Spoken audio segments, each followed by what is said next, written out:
everyone, back to school time is upon us, and so I have designed this great 2-color quilt to support your favorite team. Let me show you how to make it.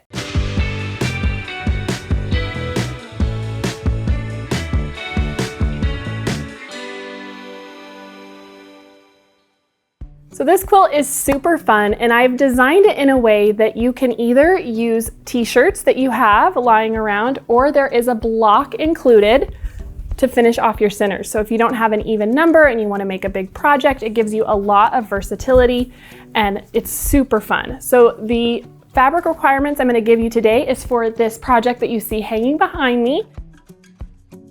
And so you'll be able to make one just like this. So the first thing you're going to want to do is gather up your favorite college t-shirts, and if you've never made a t-shirt quilt before, be sure to tune in to Natalie's great tutorial that'll walk you through how to prep all those shirts and get them ready. And so I've gone ahead and done that and put shape flex on the back of this one. And so if you're going to use t-shirts, you're going to need 1 2/3 yards of that Pellon shape flex, which is right here. And because we love a good rivalry, I've included both of the fabric options that we've used, both KU and Mizzou. So for fabric A on the KU quilt, that's the blue, and you're going to need 7/8 of a yard. Then you'll need 1 2/3 yard of the B and 2 yards of your background. I also picked this really fun kind of license print for the backing, and you'll need 3.5 yards of that. And so then just to reiterate on the MU side here, so this is actually fabric A, so that's 7/8 of a yard, 1 2/3, and then same, this is your backing. So super fun. Also, if you have the Missouri Star t-shirt template, that makes it really easy to cut out and prep all of your t-shirts. So that's super helpful as well. So let's get started. All right, so up first we have got our t-shirt with the shape flex on the back, and I have just cut it exactly to the size of our template, which measures 12.5 inches. So this is good to go, and we can just set this aside for now. And then now we can move on to making our blocks that go around that t-shirt in the middle. So up first, we're gonna take a 6-inch background square and a 6-inch square of our red and blue. You're actually going to make the same method for both colors.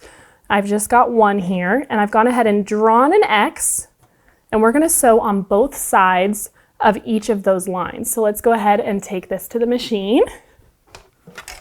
This is that Easy 8 method. You usually see us use a layer cake when we're making that, but you can use the same method on different size squares to just get different size half square triangles. So that's super fun to keep in mind.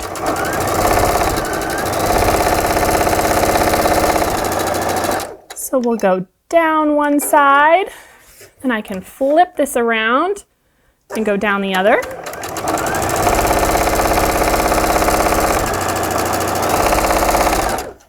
And cut that thread. And then we'll do the same thing on our other line that we marked.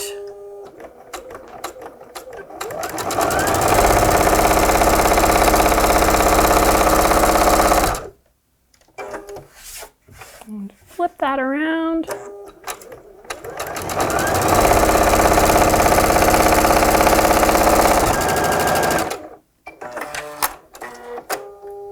All right. So that is good to go. That's what you're looking for. So I'm going to grab my ruler here, and we are going to cut this in half. So it should measure in 3 inches since we started with a 6-inch square. And I always like to cut this way first because I can go back and cut through my drawn line easier later. So then now we'll cut corner to corner in both directions as well.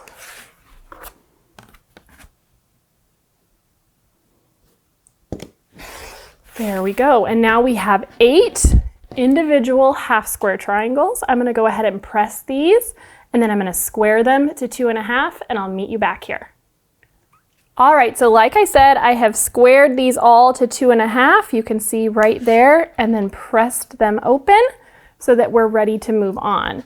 And so then the next thing we're going to do is we're going to make a strip set using 1.5-inch strips of both our background and the red, and then I've cut them to 12.5 inches, which is the exact same size as our t-shirt.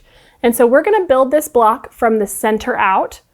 So here's our shirt, and you can see this is gonna match up exactly, and then we can use those half square triangles to create this first little churn dash.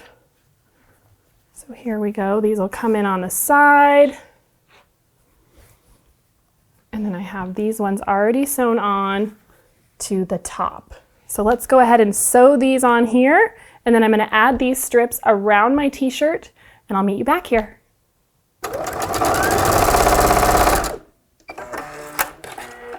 So one thing to keep in mind, I've just added these 2 strips on either side. So when you come back to press these, you do not want to press on top of the print of your t-shirt. That will stick to your iron and it will be a sad day and it will smudge this design. So you're going to use either just a finger press along this edge or a pressing cloth to protect the design from your iron, and then you'll be ready to go. So I'm going to go ahead and keep adding the other sides.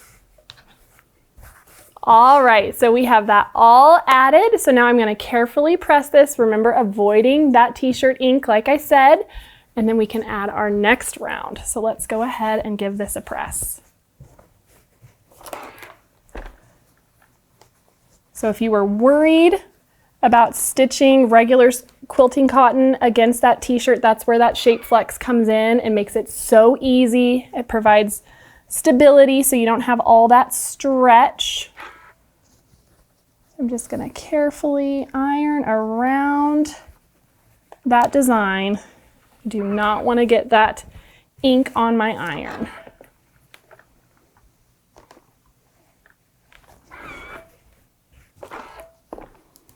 All right, there we go. There is our first round. And so now we can move on to the flying geese portion of our blocks. And that's super simple. We are going to cut some 2.5 by 4.5 inch rectangles of both of our colors, and we're just going to alternate kind of between them. And then I've got 2.5 inch background squares, and so we can draw a line, or you can press a line, or just use the tape on your machine. But we are going to use these to make our flying geese. So I'm just going to go ahead and mark them so you can see what we're doing here. There we go.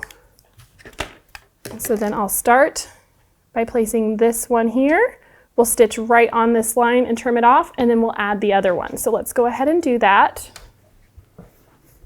Make sure it's lined up with our edge because we want this to stay 2.5 by 4.5, and using this method allows for that.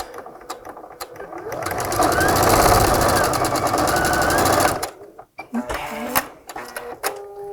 So there's that first side.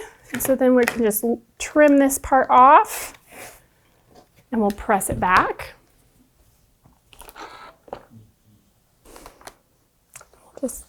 There we go. Now that is ready to go, and we can use our other 2.5 inch square, and we want to make sure that that's going to intersect at the top, and we'll have that overlap to keep our seam allowance and not lose our point. And so again, we're going to stitch right on that line.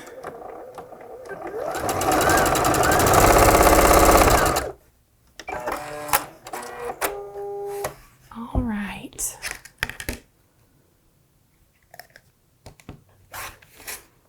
Just like so.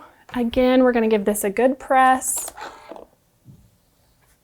We want all of this to lay really nice. There we go. There's our little flying geese, super easy. And so I have a stack of them ready to go here.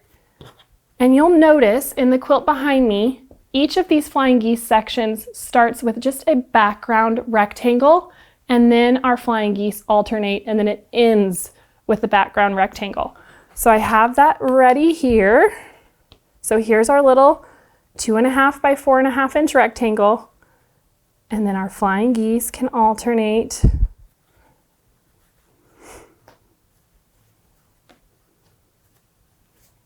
Just like so.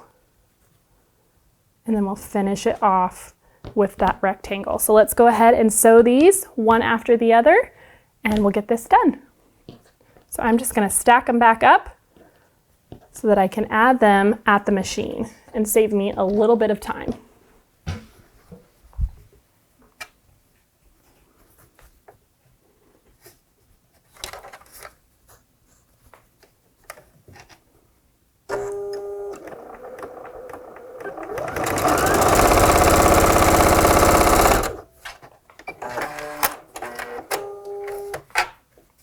And I can just open that up. I do want to make sure that my flying geese are all going in the same direction. Other than that, I can just quickly sew one after the other.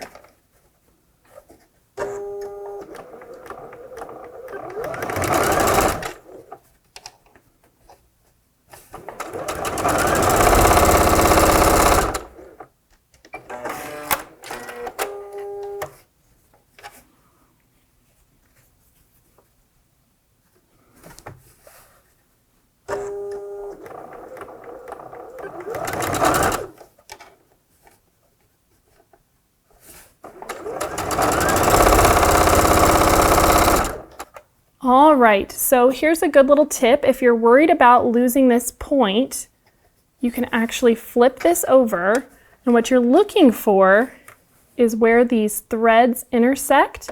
As long as you're stitching on this side of those seams, then you won't lose your point. So keep that in mind as well when you're sewing all of these flying geese.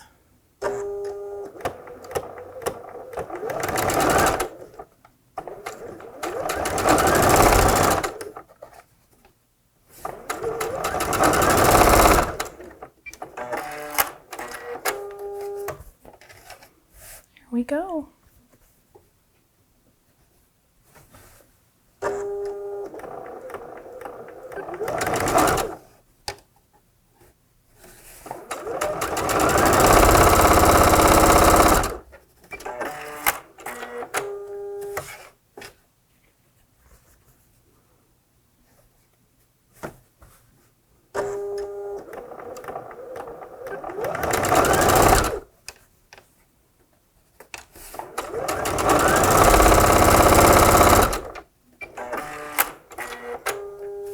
All right, we finished the last of our 6 flying geese, so we're just going to add one more of those background rectangles to the end, and this little unit will be done. And you're going to make 4 of these that are going to go on each side of our center square. There we go. All right, I'm just going to press this.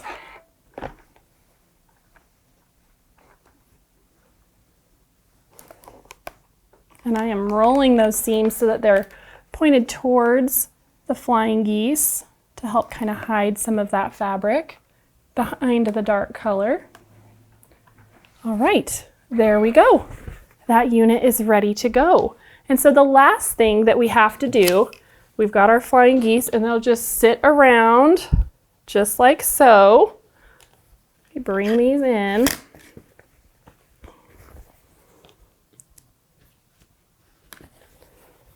And the last thing we're going to do is we're going to make those pinwheels for the corner. And so those are made in the exact same way that we made our half square triangles for that first churn dash. We've squared our little half square triangles to 2.5. And then we're just going to set those into a pinwheel. And those will fit in each corner. So it looks like I need to sew one more for you here. So let's just make our pinwheel so that it's ready to go. Just like so. And then we can add all of this around our block. So we'll just put these together like a 4-patch to finish out that last corner.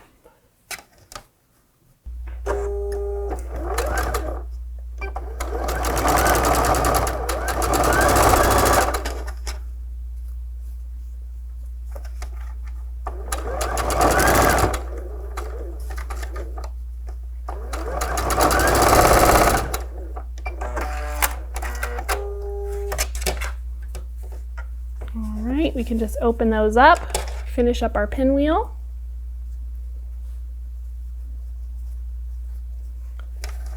You always want to make sure that you nest that center seam really nicely. So I take a few stitches and then just make sure that those are going in opposite directions so they sort of lock in place. And then we can sew across. Perfect. And there's our cute little pinwheel. So we'll just give that a press. All right. And we have that nice and flat, and you can see it's just gonna sit in here just like that. So just like we did on this round, we're gonna add our sides. We'll sew this, and we'll just attach this all together in rows and continue to build out from the center of that t-shirt block. So let's go ahead and look at the quilt behind me. So you can see we've done 4 of these large blocks, and we sashed in between. And this just comes together so quickly because we've got such big blocks. And I love this pattern because we've included lots of other fun projects that you can use as inspiration. And we also included this little bonus block that will finish up the middle of your quilt. Say you don't have an even number of t-shirts and you want to make, a larger project. This gives you some options.